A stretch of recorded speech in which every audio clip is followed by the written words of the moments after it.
and welcome back to the best thing we watched this week. We have Chris from Movies and Munchies over there, and myself over here, Ruben from the Ruby Tuesday. If you're joining us for the first time, thank you so much for joining us. This is the format. We talk about the best thing we watched in the video sequence of our podcast. In the audio exclusive, we talk about some of the things that didn't quite make it onto that list. Entertainment news, what we are looking forward to, and what else am I missing from that segment? Like a special review, one that either we haven't seen before or it's been a long time or whatever. Yeah. Mm-hmm. And then we have a Patreon that is just £1 to start off with, which is equates to about $1.50. And we are adding to that every week. Have over 60 videos on that now. This week we're talking about our top 3 films that we love that people hate, which is an interesting way to go with it, because normally you talk about your top 3 best. This one is, you know, those where people go, oh yeah, so hated, and you're like, but I love that film. Why? How could you not see the amazingness of that film? That's what we're going to be talking about. We always start with a movie quick quiz, which Chris does, and then I ask a stupid question if I can think of one, but then we just jump in. If you are returning and you've been with us for like every week, thank you so much. We have a niche audience, I think. We're growing a good community. We have those that comment on pretty much every one of our videos, from Chris Retzlaff to everyone that just really is jumping in and, you know, giving us their opinions, whether they're different from us. That's great. We're not sheep. We like to have a good kind of dialogue, a discussion. We keep it civil as much as we can, but if there's anything racist or stupid, you're done. There's no 3 shots. You're just done. Done. Yeah. Yep. I think I've covered everything. Welcome. Hello. Oh man. Okay. So you ready to talk about the movie quote quiz from last week? Yeah. Okay. So Tara Briscoe got all 3. Chris Retzlaff got 2, and then had a little bit of help from IMDb, which really means a lot of help. But he knew the theme beforehand, and same with Nostromo, got 2 out of 3, knew the theme as well. The theme was John Goodman films. Nice. So number 1 was King Ralph, which long time ago. It's been forever since I've seen that. It's old, yeah. I don't even know if it's good. I don't remember. Second one is Oh Brother, Where Art Thou? Classic, love that. Yeah. Coen Brothers. Yeah. And then the third one, more obscure, a Kevin Smith film, Red State. Nice. Yeah, that's a deep cut, but I actually like it. I think it's all right. Yeah. A lot of people hated it. I enjoyed it too. Oh, yeah, the commentary and stuff was good also. Okay, so this week, theme again, but I'm going to tell you what the theme is because they're not actual quotes. Okay. So it's time or date. Oh, right. Okay. We have to guess the time or the date. No. You just have to guess the movie that came from. All right, I'm going to give you the time or the date. Right. Okay. So, July 3, 1984, 5:30 p.m. Eastern Daylight Time. Okay. 28 days, 6 hours, 42 minutes, 12 seconds. Okay. That's interesting. Fun. Okay. And then November 12th, 1955. Good. Yeah. So let us know. Some of those, I think if you write them out, some of them might actually make a... Yeah. Yeah. There's a line I want to say for the last one, but I'll just give it away. So. That's right. I knew one of them would be at least pretty recognizable to you. But let us know in the comments. We'll give you the shout out next week. As always, we ask you give a little bit of space in your comment before you answer. That way it doesn't ruin it for everybody else that's trying to guess. But other than that, Ruben, do you have a question for us? It's not really a question. In fact, It isn't. This is more. I'm going to read a review from a friend of mine for a certain film that came out, because I'm pretty sure you this won't be on the best thing you watch. It's just something funny. So comment on what you think about this movie. Have you seen the others? So this friend of mine, his name is Ian Thompson. You can check him out on IMDb. When it comes to movies, I think he's got some weight in what he says. because he's the DIT, he's the digital image technician, means he's in charge of all the footage. He backs it up, he puts it where it needs to be, gets it back in the camera if they're using cards, so Haunting in Venice, Heart of Stone, Black Mirror, The Flash, Meg 2, Silo, Indiana Jones, Little Mermaid, House of Dragons, The Sandman. Wow. Fairly big titles there that he's worked on. Okay, so he recently saw Expendables 4. All right, so this is his review. This is totally on my best of list. What are you talking about? Okay, Stallone returns as the human embodiment of a classic rock CD from 2006 found in most motorway services. W.H. Smith's joined by regular Jason Statham, who plays a pair of balls possessed by the spirit of an angry Hugh Grant. Also returning is Lundgren's Gunnar, who shows us sobriety is for the failed and that alcoholism is cool in 2023. Randy Coltrane, who can piss through metal doors. Okay. This time round, the team face Iko Uwais, about as threatening as a disappointing fart in an original plot to start World War III. However, a twist reveals the real villain to be the VFX producers, who pocketed the budget and gave us PlayStation 3 level of effects. Joining the gang this time are Megan Fox, who plays Megan Fox, whose mascara would repel the sharpest knife. Curtis 50 Cent Jackson, who might be the same character from Escape Plan, wasn't really paying attention. A younger and clearly not as expensive piss enthusiast Antonio Banderas, who didn't make the poster, and I might eventually look up on IMDb eventually. Also, another sexy lady, which is great because, the boys are back in town. Tony Jaa is the sole redeeming factor to this mess, and I particularly wanted the ceiling to collapse on me after 10 minutes. One Corona is not enough. I warn you. 85% shot on a cargo ship carrying wooden planes. 5 stars out of 83 stars. Oh, that is cruel but accurate. Yeah. It's just like, dude did not enjoy this movie. No, I would love to hear what everybody else thought. Did you spend your money on it? I said don't spend your money on it. I didn't venture out after I saw your review. I was like, I'm gonna wait until I'm drunk and it's on TV one day. Yeah, no, I mean, I didn't pay for it and I wanted my money back, It's just time and money back. Please pay me to watch this. Yeah, yeah, I'll be discussing that later. All right, cool. Should we jump into the best thing we watched? Yeah. You want to go first? Sure. Okay. I think this one is pretty obvious. I'm pretty sure this is going to be on your list, but from the John Wick universe, the Continental, I know you and I have both seen the 3 episodes. It's very interesting that each episode is kind of an event of its own. Not all out like subsequent. The first episode is out and then we're getting, I think it's every week or close to. Yeah. Like every Once Friday. Each Friday. Yeah. They're about an hour and a half depending on the episodes. They feel like an event, a TV event, which is really nice. I would say that you could totally watch them as 3 together. It's quite nice actually to watch them like a long movie. 4.5-hour movie. Yeah, like a Return of the King's extended edition. Mm-hmm. It's that sort of thing.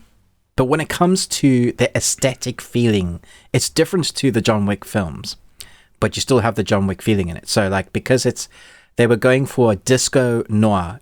I was reading this, like you get the scripts or the producer's notes and they give you some like to read this if you're reviewing them, and said like the theme that we're going for is disco noir, and I was like, is that a thing? Totally a thing in this series. Like you get the martial arts, but you get the funky soundtrack and the clothes and how they dress definitely places you in that kind of that mood, that feeling. But I think it's a grower because I enjoyed the first one, but I enjoyed the second one more. And then the third one really helps solidify what the first and second part were about. So if you're still not on board just yet, the story is there, but you kind of have to let it build itself as a completion trilogy, which is why I say it's kind of nice to watch all three together. Although I think like the martial arts is incredible, like the fighting sequences are great. No one seems to be as skilled as John Wick, but they are definitely those that that handle themselves crazily and survive things that they shouldn't survive, like John Wick does. When you're in the universe, everybody, you do wonder, like, is there anybody normal in this? I'm not sure there is. Everybody has some sort of skill or knows somebody that's, might be an assassin or, building a weapon for an assassin or, you have a job in something. I thought this was a lot of fun. What did you think of the story? I agree. I had fun with it as well. It had shortcomings, which I can talk about in a second, but it was, the action I thought was good, and it was filmed well, and it felt exciting and energetic. And it wasn't just one person who was doing the action. I mean, you had several people who came in, and we had some central villains outside of Mel Gibson. So Mel Gibson is the big baddie in this, and he's so unhinged. Over the top. Yeah. Oh, he is. He's a you character. can tell that he was. Yeah, he was loving it though, yeah, right? He's a villain. It was almost, and it's kind of like what he played in Expendables 3, for sure. Where totally, he actually just okay, I'm gonna go nuts, and I'm gonna own it. He's gonna go super villain. Yeah. And you're like, okay, I totally buy this. This works. Good, go for that. But we have these twins who I don't even know if they speak ever. I love the twins. They were so good. I actually wanted more of them. Yes. A little bit reminded me of the Matrix twins with the dreads. They have that kind of the aura about them. Yeah. Yeah. Well, and they also, they have the black trench coats. Yeah. And all in black and stuff. So it was cool. I mean, and the first time we meet them, you're like, huh, you're a little weird. Okay. I think I'm going to like you. Yeah. Yeah. So the action was really good there. I thought that was a lot of fun. I do agree. Like the action builds as each episode goes along. And so you really get a good payoff at the end. Episode 3's payoff was great. Oh yeah, it was huge. Yeah. Well, and I like that they did with Colin Waddell as Winston. I like that he has some skills a little bit. Yeah, but he's not. Yeah, he's not those guys, but his skills are used elsewhere. Yeah, exactly. Yeah, and which then matches, And I wasn't sure about him at the very beginning. I was like, I don't know if I buy you yet. But by the end, I was like, okay, I can. You see, I can do that. Yeah. And there's a line that was shown in the trailer, that nods to the current films. It's like, bring me all the guns, or it's cool, like nods to the Matrix and things. Yeah.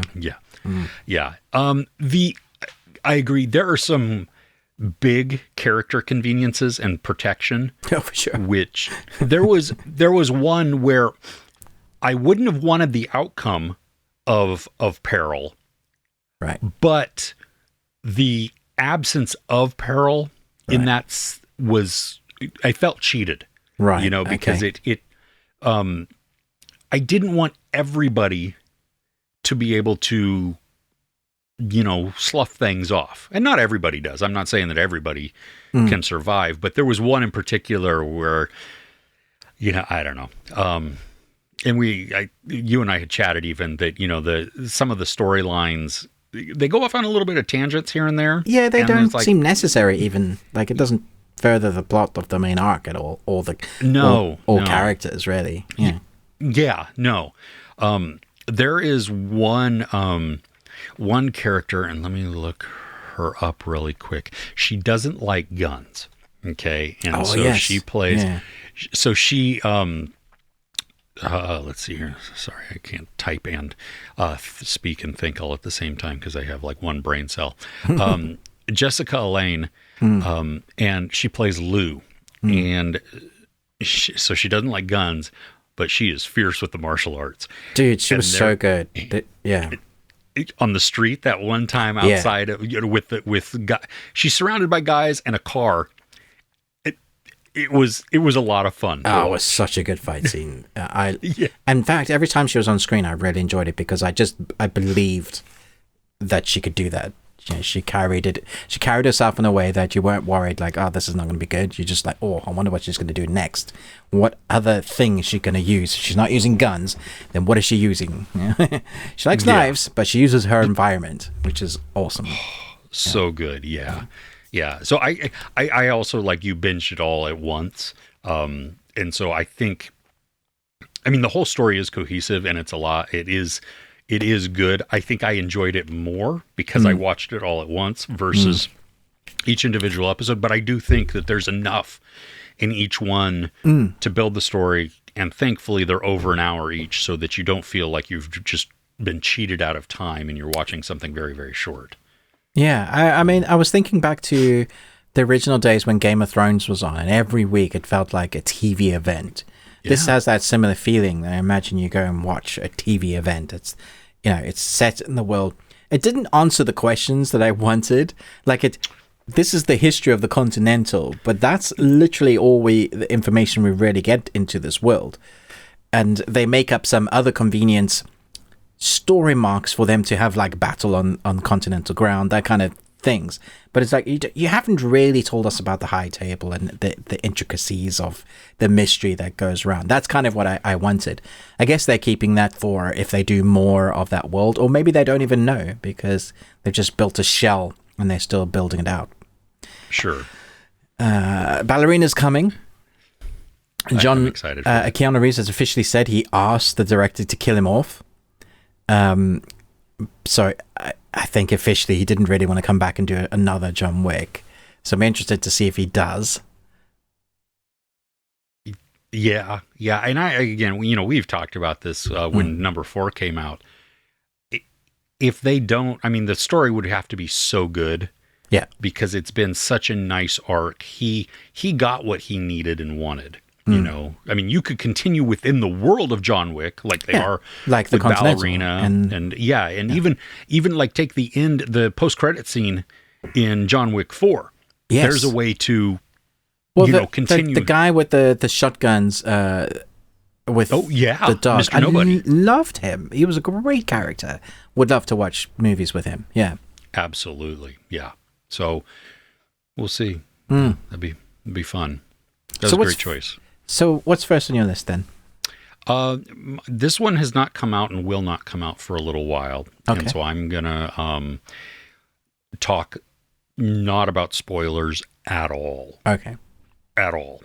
This is The Fall of the House of Usher, a limited series on Netflix. I've seen the first episode of this. You're in for a treat. It is from one of our favorite horror directors, Mike Flanagan. Yeah. This is his final project with Netflix, at least. Oh, because he's going to Amazon agreement. After that, isn't he? Yeah, he is. Yeah. Now it's not to say that he won't come back or things of his won't be on Netflix, but he had a production deal and a story deal with them, and I think it soured after Midnight Club because he only got to do one season. He wanted to do another one. He had planned to do another one. Yeah. Yeah. And speaking of Midnight Club, so that had a lot of like first time actors, which I thought was great. Three of them,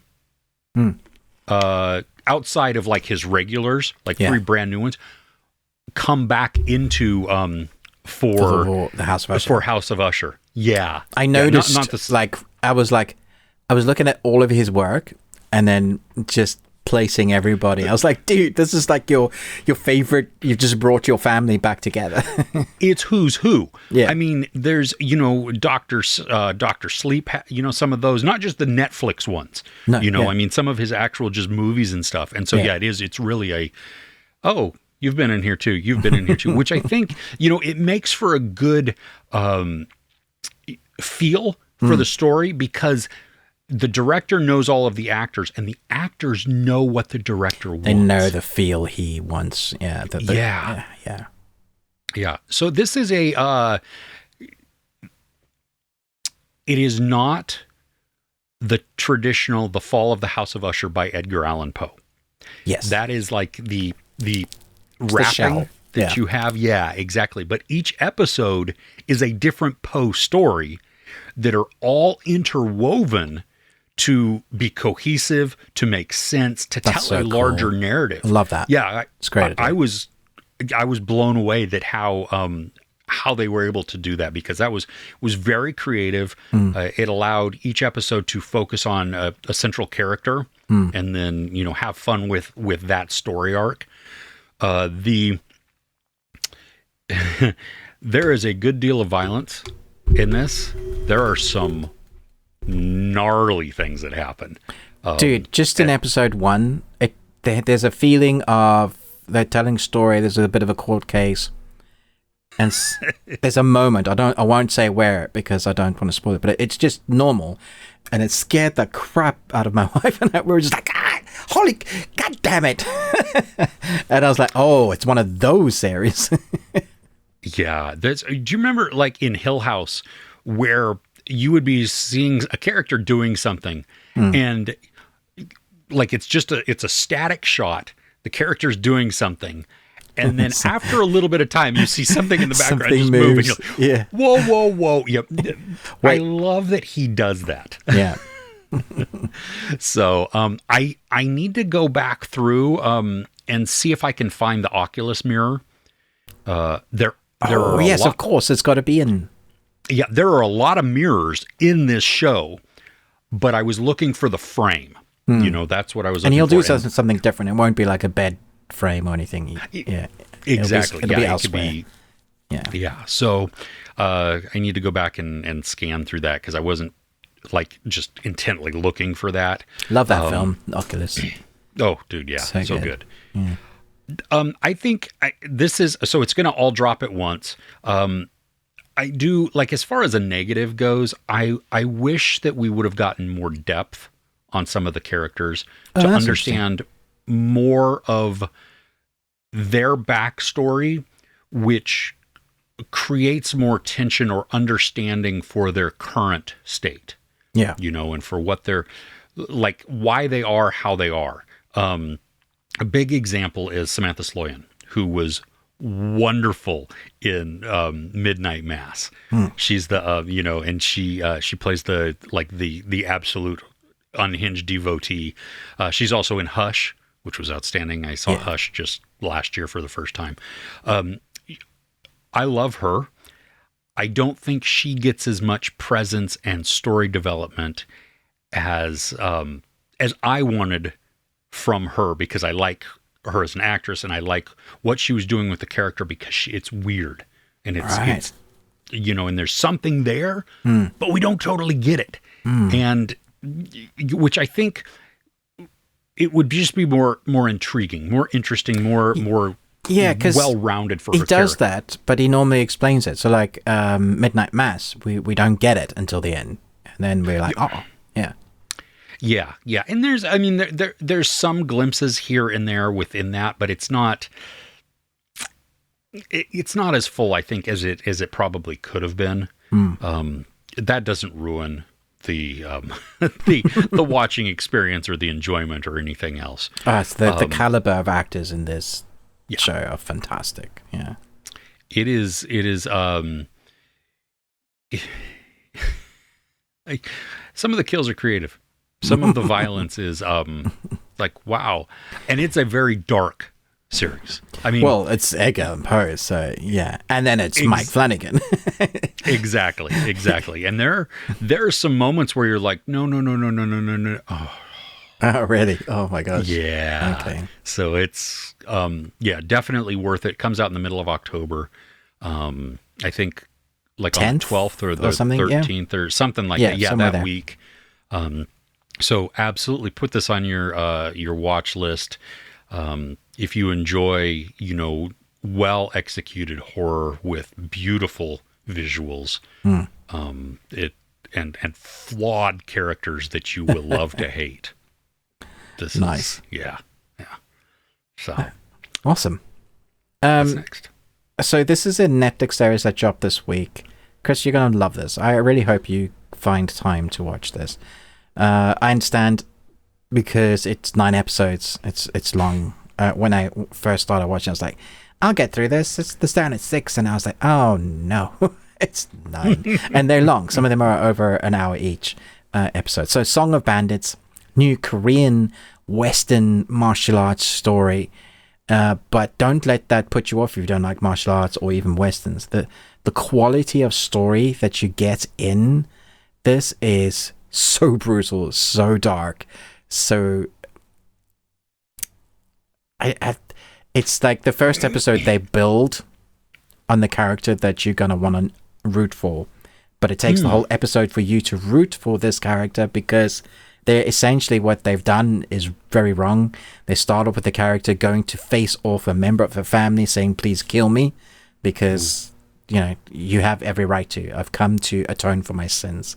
Oh. And then there's a building of where he doesn't die. It's not really spoiled because he is like the leader of the Bandits, which is called Song of Bandits. And he builds his own team because these particular group of people are shunned. So it's a mixture of cultures like Japanese, Western, Korean, and they are looked down as less than slaves almost. And so they're trying to fight to survive. It's proper Western gunplay. So it's like a weird gun fu because you have someone using like a Winchester. They'll swing it around in a flip to like cock it, but then actually use it as a weapon in a martial arts sequence and then shoot.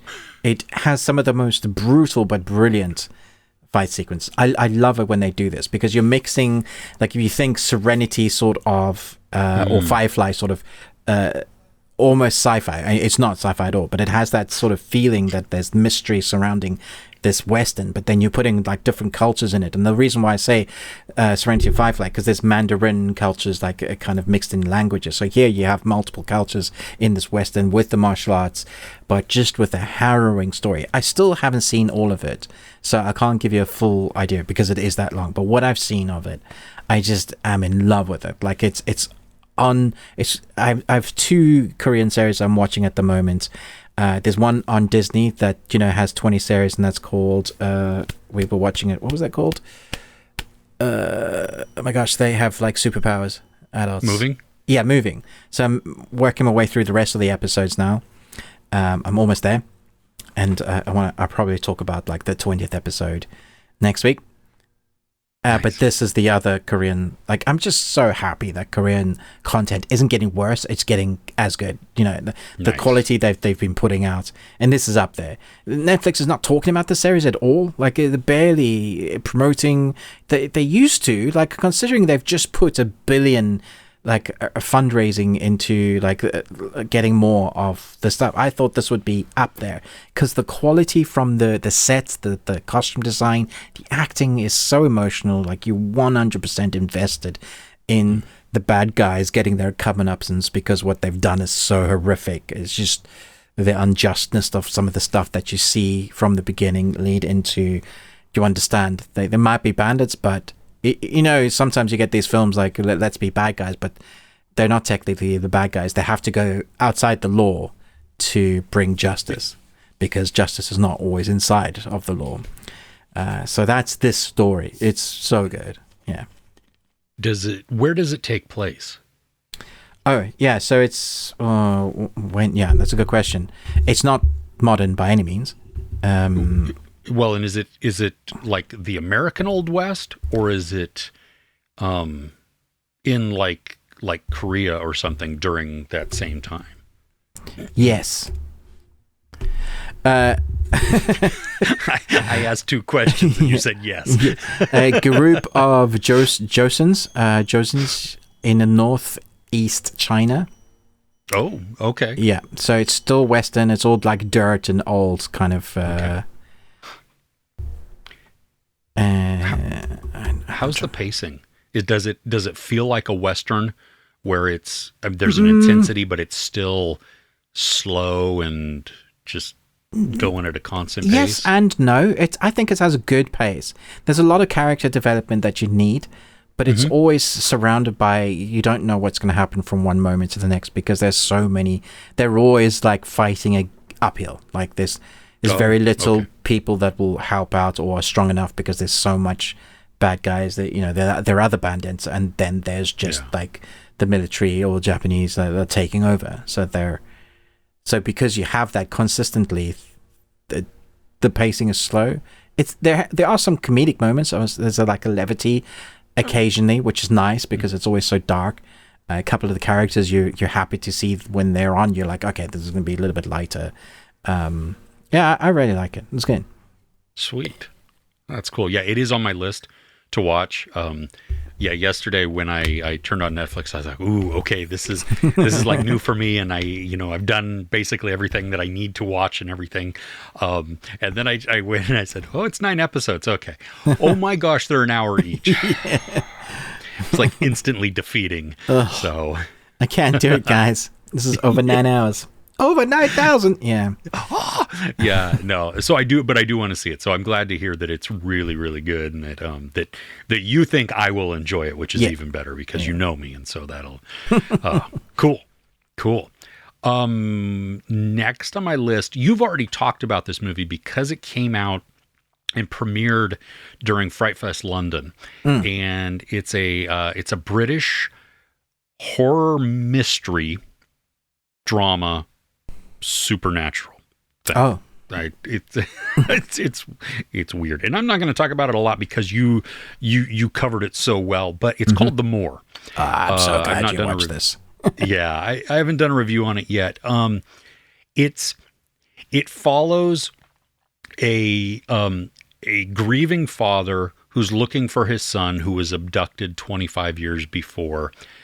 He's teamed up with a girl who was with the boy when he was taken, and now she's kind of helping him a little bit, at least documenting his search, because it's 25 years later. He's given up, or he has not given up. The police have given up. Yeah, but the father believes it's in the moor. And so it's this, like, it's not all bog, but it is this covered in fog, very treacherous terrain. I mean, you just have these crevasses in the ground that just appear. So if you're not looking and slowly placing your feet exactly where you need to go every single time and paying attention, you just, fall also down don't 10 know feet. Which part is bog because the land is like movable, which I loved. I was like, if you step on it and it goes, you're like, oh crap. yeah, it is gnarly. Well, the first half of the movie is solidly a mystery and a drama, because we're just watching the dad, grieving and obsessed with finding his son's remains, so that also he can help convict or keep the supposed perpetrator of this in jail. Like, it was weird. Some of it looks like a little bit of found footage, because the girl who is documenting everything, sometimes we watch it on her computer as she's editing it together. So you get these little splices that tell a story. And one of the people, which it was like, well, yeah, he was sentenced to life, which is 25 years. What?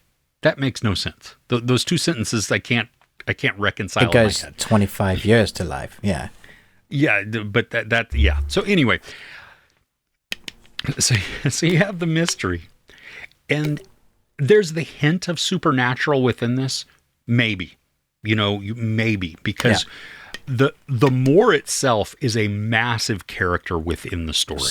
Yeah, I love that. And there's a point where we're shown on a map what the oh my gosh, what the Moor scale is. of it. Yeah, and you're like, because the character is like, you think that's the Moor, and you're like, wait, what? And so you kind of guess what's coming, and it's just like, it's impressive, and you're horrifying. All at well, the you're same never time. finding anybody in there. Anything, yeah. This does, though, take a spiritual, supernatural bend to it, and then there are some effects that we get that are just like, hope. I'm going to stand up and applaud, because I was not expecting that. There's some that are just like instant scares, Other times I would jump because of a scene transition where it just utilized a natural sound, but shifted, locations and everything. And you're like, whoa, wait, what? And so it was clever in that the ending, which you had talked about, it's an ending. Sure is. I liked the ending, but it was not what I was expecting. You didn't think it was going to do that? No, I didn't think it was going that way. Yeah. One thing I noticed, and you may have said this when you were talking about it, but there's a retired cop who is interviewed by the girl. He's played by Bernard Hill, who is Theoden in Lord of the Rings. It was so good to see him. It's funny. He's got a gray beard and everything, and it's cut short, except you can't see his lips. I paused it to show my wife. I'm like, he has no lips because literally his beard comes right up, and his mustache. So when he closes his mouth, it's just all hair. So good. So this one, I don't know when it's going to hit on demand or even get a wide theatrical it's soon, release. I think. Well, digital. I hope so. I'm pretty sure it's soon. Yeah. Because this is, it's 2 hours and 2 minutes. It's slower. You know what I mean? Like it's slow, but you don't mind it because the story is so mysterious. It does keep you hanging on. Like what's happening? Yeah, that dread and that mystique keeps building together. Also, the unsung heroes, and you should count how many you can see are the sheep in the moors. Dude. Well, and some things are shown in the moor outside of the sheep. Yeah. And I was like, is that real? I looked it up. Yeah, that's real. I mean, not necessarily the one that's shown, but these things are... So it's not like out of the ordinary. The sheep were creepy, but so it has some really good visuals, some really good well done effects. Minimal, I think, too. Though that's the other thing. Yeah, because it has a tangible feeling of being authentically real. Yeah, even with the kind of supernatural element, you're still like, yeah, which I think makes it a little bit even creepier. Yeah, for sure. Because it sits so firmly in the realm of what we believe is absolutely, we can touch it and feel it and see it. And so, yeah. I totally want to watch this again to see if I can catch anything else, like in the background when they're visiting the moor and stuff. Well, because there's so many times in this, even inside like a house or something, where the camera will just slowly push in on seemingly nothing. Yeah. And I'm sitting there like scanning. I'm like, what am I supposed to see? Am I missing something? What is it? The music suggests there's something.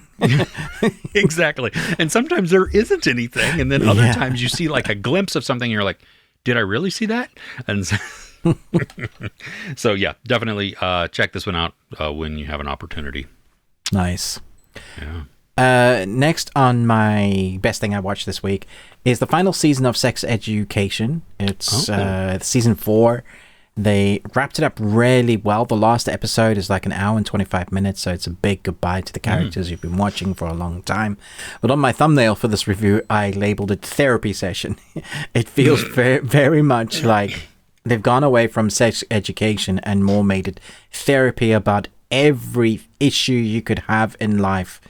There's a lot going in here that they tackle and have like monologue, exposition, preaching moments where they're trying to cover like so much. There's a big story about a person that is trans, that is transitioning and what that entails, and it like the hardships or what that actually means, and from their perspective, and then from those that are the friends' perspective of like how that influences each other, and then from the parents' perspective, so you get to see like all sides.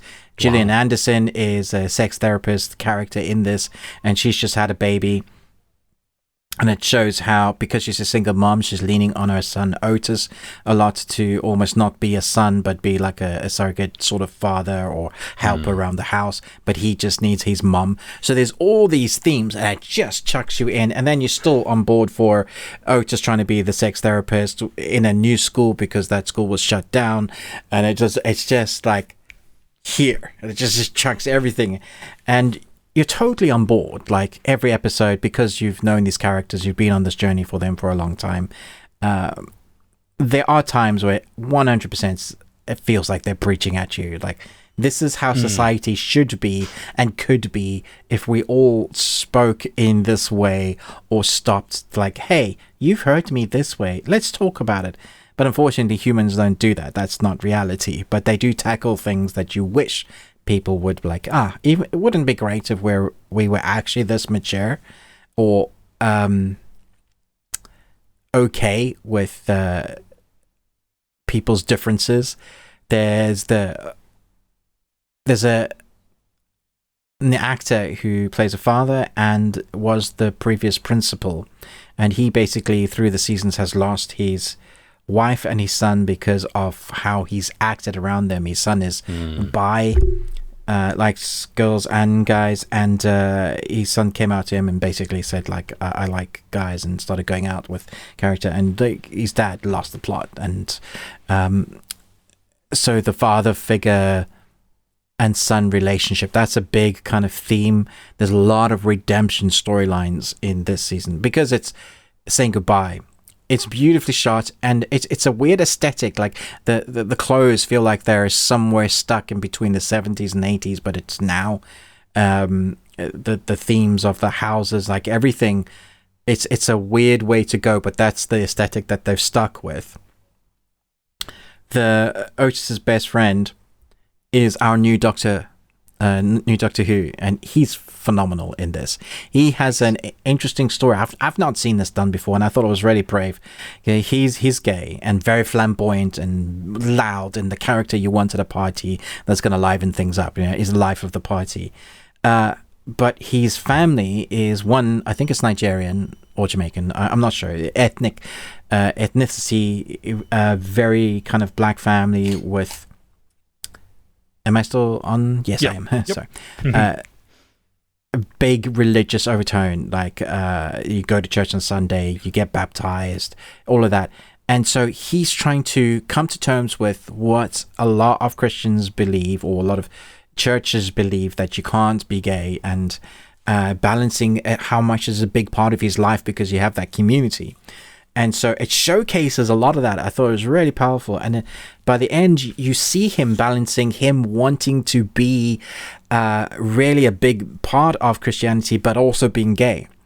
And I thought it was a really brave storyline to do. And I thought, I was like, come on, do it. It was so nice to see the way they incorporated. So they weren't like saying Christianity sucks and it's stupid. They were saying they got some things to learn, and we could incorporate it in a beautiful way.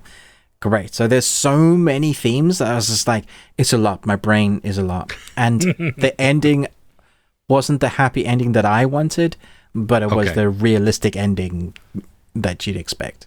So is it satisfying? Yeah. Okay. Yeah. Okay. Just not what you want. Not what I wanted. Okay. Yeah. Fair enough. And how many episodes is each season? Or 8, is this I think. Okay, nice. And so it's done. This is Done. wrapped up now. That's the it. Whole thing. Nice, complete 4 seasons, good story, massive character progression, very entertaining and funny. It can go from moving, like really like you in tears. Gillian Anderson's performance of her being a mom and a sex therapist, and like what she shows, she's brilliant. You can go from like just absolute wanting to bawl your eyes out, then to see Otis trying to figure out how he can get a boner. You know, it's it's funny. It's good. Yeah. Nice. Okay. Cool. Now that it's done, I may have to watch it as a whole. I think you'll be surprised. Like once you're in a couple of you're hooked. Yeah. Oh, okay. Cool. Yeah. Right on. I don't have anything else. Okay. On my list. Neither do I. Do you? Yeah. No. Oh, okay. Well then, hey. Thanks. We're done, I guess. You know, stay tuned if you're going to listen on the audio. Well, there's more. If you're watching the video, head over to the audio. The links are in the description because we have the extended full version of our podcast there. We're going to be talking about the worst thing we watched or something that didn't make our list. Mine, just as because I already said it, it's going to be Expendables 4, and that was the worst thing I watched this week. Ruben will discuss what didn't make his list or what's on there. We're also going to hit up a movie that we both had never seen before, discuss that. I think should be a fun conversation there. Yeah. It's actually a very recent movie, just came out. No one will one save you. No on one will Hulu. save you. Yeah. Yeah. We hit up entertainment news and just the things that are coming out in the next week, in case you want to put those on your watch list calendar.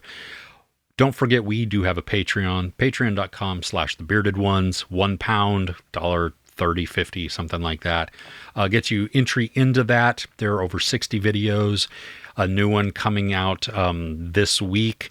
The top 3 movies that we love that everybody else hates, which I think is going to be fun. But there are a few outside the paywall also. And, so you can just get a sense of that. And then there are tiers within there that give you different options and different levels of access. We do thank the patrons that we have because they're awesome and it's a great little community there. Yeah. Let's see. Oh, all the YouTube-y stuff, right? Like, share, subscribe. Ruben with the Ruby Tuesday. Me, Chris, Movies and Munchies. Hey, we'll see you next week, all right? Take care.